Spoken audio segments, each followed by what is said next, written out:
এই ভিডিওতে আমরা সরাসরি দেখাচ্ছি উইভিং মেশিনে ইয়ার্ন নোটিং কাজ চলাকালীন সম্পূর্ণ প্রক্রিয়া। টেক্সটাইল উইভিং ফ্যাক্টরিতে এটি একটি অত্যন্ত গুরুত্বপূর্ণ ও সময় সাশ্রয়ী কাজ, বিশেষ করে যখন ওয়ার ইয়ার্ন শেষ হয়ে যায় অথবা নতুন বিম লাগানো হয়। ওয়ার বিম চেঞ্জ করার পর পুরনো ওয়ার ইয়ার্ন এই নতুন ওয়ার ইয়ার্নের সাথে নোটিং মেশিন দিয়ে জোড়া দেওয়া হয়, যাতে লুম আবার দ্রুত চালু করা যায়। এই নোটিং প্রসেস ঠিকভাবে না হলে লুম স্টপ, ইয়ার্ন ব্রেকেজ এবং ফ্যাব্রিক ডিফেক্ট হওয়ার সম্ভাবনা বেড়ে যায়। তাই অভিজ্ঞ অপারেটর দ্বারা সঠিকভাবে নোটিং করা খুবই জরুরি। এই ভিডিওটিতে আপনি বিস্তারিতভাবে দেখতে পাবেন উইভিং লুমে ইয়ার্ন নোটিং কিভাবে করা হয়, ওয়ার ইয়ার্ন প্রিপারেশন ও নোটিং প্রসেস, নোটিং মেশিন ব্যবহারের বাস্তব দৃশ্য, টেক্সটাইল উইভিং ফ্যাক্টরির দৈনন্দিন কাজের বাস্তব পরিবেশ।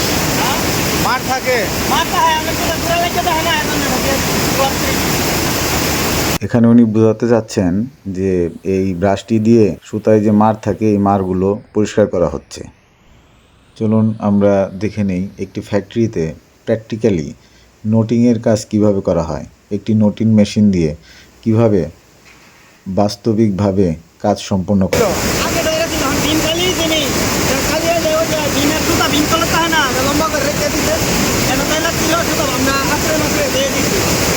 নতুন বিম উঠাইবেন না এখন? নতুন বিম উঠাইছি। নতুন বিম এটা না? এটা হচ্ছে না নতুন বিম, ওই যে নিচের এটা হলো এটা। হ্যাঁ হ্যাঁ। মানে উপরটা নিচেরটা মিলে ও তার মানে ওই এক হিট দিলে মানে এই কারণে আপনার সুবিধা হয়েছে, তাই না? আগেরটার সাথে আপনি এটা অ্যাড করে দিতেছেন। যদি নতুন হয়তো একদম নতুন এখানে ওনার কথা থেকে বুঝলাম যেটা উনি নিচের বিমের যেটা এটার সাথে আগের যেটা ছিল ওটার সাথে এটা নোটিং করবে।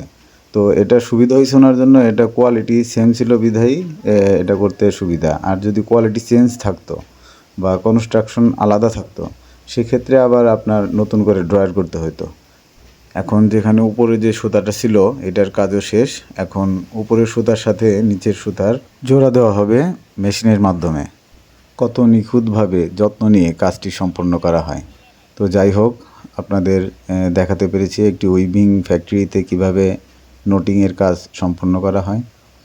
তো ভালো থাকবেন, সুস্থ থাকবেন, নিজের যত্ন নেবেন আর কাজকে মূল্যায়ন করবেন, কারণ কেননা এই কাজই আপনাকে আপনার স্বপ্নের দ্বারপ্রান্তে নিয়ে যাবে, এটা আমি আসলে বিশ্বাস করি।